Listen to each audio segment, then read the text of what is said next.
Thank you. Thank you, Mheshimiwa Eliud.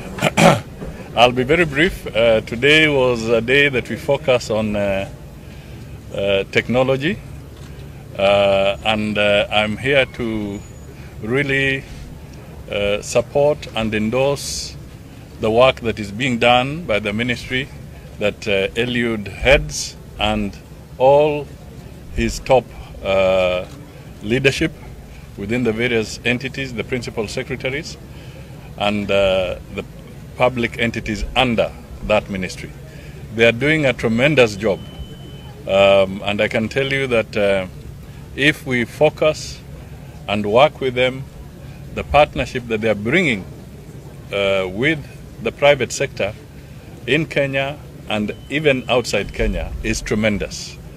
This is a growth area, an area that will generate a lot of jobs, a lot of income, it will enhance integration within government itself, and they are actually placing us and anchoring us so that in not too distant a future, Kenya will become the technological hub in this region. So I really want to commend them on behalf of the government. And as you know, even the president only a few days ago was part of the gathering with American investors in Nairobi at Ole Sereni, and quite a number of major pronouncements were made there. One, for instance, was the investment in the area of medicine, where Moderna, one of the largest medical companies in the US, is establishing its only and first manufacturing center outside the US. Outside the US. Not even in China, not anywhere, but they say they have chosen Kenya, where they want to come and have that as their center. And the intention is to invest almost 80 billion Kenya shillings as they put up that entity. There's also the AWS, and I think they're also here. This is the Amazon Web Services. They also want to make Kenya their digital, their hub in the entire region. And the president made some very critical pronouncement, which will be taken up by the legislators in Parliament, that we had a very prohibitive law in this country, which was saying that if you are going to invest here in the ICT industry, you must have a Kenyan, a local, who has 30%. Now, clearly, before you start, you're already ceding 30%. That was clearly a law that was misplaced and misapplied. If you want to encourage investors, let us make the environment better. And then when they are here, now they can either eventually, through the stock exchange and others, allow Kenyans to also be part of the business. But we should not, ab initio, at the very beginning, be obstacles in encouraging investment into the country.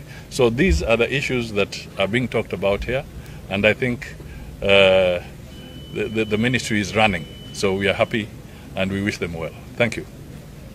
Your Excellency, then after this, we will request you with your guests to take a brief seat so that we can set up for a group photo. Then we'll kindly request you, with the indulgence, to join us here for a group photo.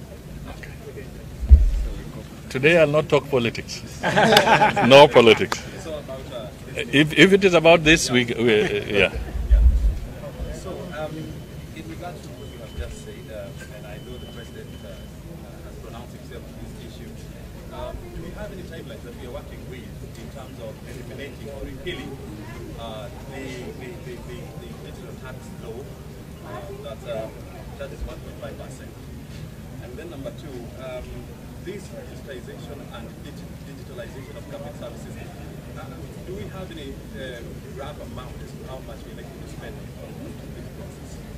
And then the other issue is I know it has been a thorny issue with the county government charging, some counties even charging as high as 25,000 shillings per kilometer of laying the fiber optic cable.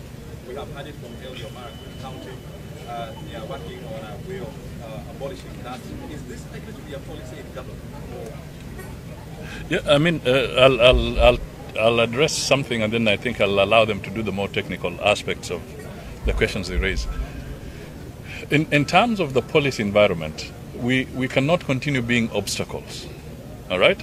And whether it's county governments, your revenue raising mechanism is not by blocking the laying of a fiber cable. That is again misplaced. You know, you're better off having that in the place, and then let it generate business for you. Let it provide better opportunities. You can then raise revenue from the businesses that are thriving, but you do not become an obstacle. You know, you can imagine if somebody said we must block and tax because a road is passing through a county. It's national government in collaboration with the county government. They're bringing services to you. So why do you want to obstruct that? So these are the things that end up making doing business here costly. And we will do everything to dismantle it through policy and through legislation.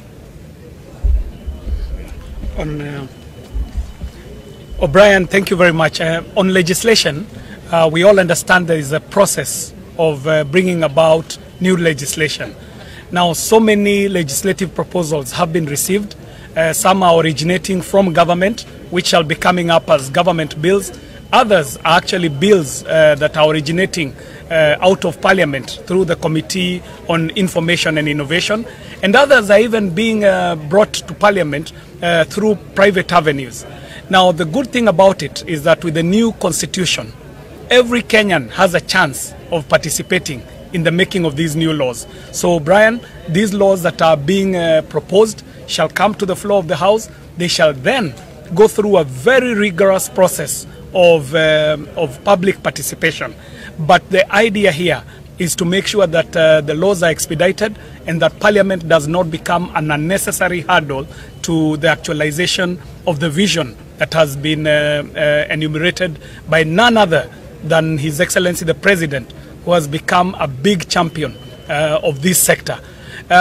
You realize that the move towards digitization of government services alone is itself a massive, massive step forward. To the naysayers also on the issue of privatization, we've got to also understand what the Prime CS has said in his key address about the journey of this sector throughout the years. At the turn of the millennium, the end of the late 90s coming into the new millennium, there was a monolith corporation in the name of Kenya Post and Telecommunications Corporation. If there had not been efforts to privatize, we now would not be talking of a vibrant sector as we are seeing it today. So the policies that are being muted, the laws that are being muted, the regulations that are being muted are towards making sure that this is a sector that becomes a big contributor to the GDP because it has that potential to do so. Thank you. Thank you. I'll respond to the issue of digital tax. The President pronounced that we will consider new options of taxing digital, and we are considering the issue of OECD.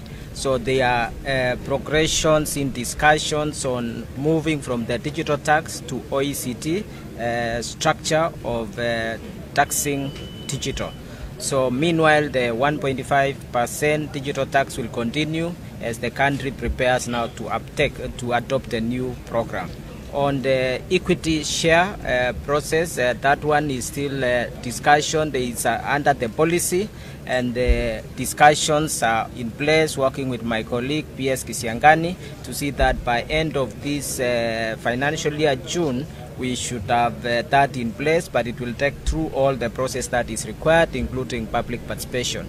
In funding of the entire digital master plan, our estimation when we develop the digital master plan is that for us to achieve a digitally fully connected country, to have fiber to every ward, to to ensure fully digitalized government. Our estimation is about 500 billion shillings, but that's initially estimated for over a period of 10 years. But we are looking at creative and innovative ways that we do not need necessarily to use public sector funding. We are discussing on how we can work with private sector to attract other investors, and during the AmCham week we also had discussions with our technology partners and potential investors from US and across the world on how they can play a role in this great opportunity of digitalization and building our connectivity.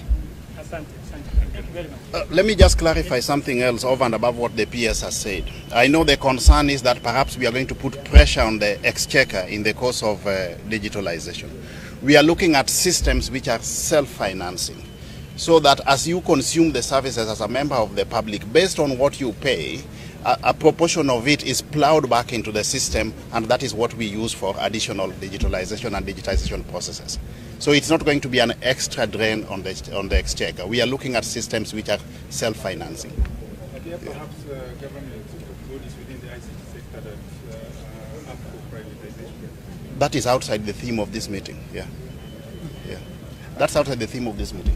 Thank you. I think the other thing that you just need to note, which is relevant to this meeting, is how the media can use the expanding space at the digital level to do good business. You know that you are almost collapsing because you have not digitized properly. So what opportunities do you find in such a meeting that would likely make you start improving your revenues? And I think the government is willing to help you move to that space. So, Come back for the photo session. Briefly, just set up.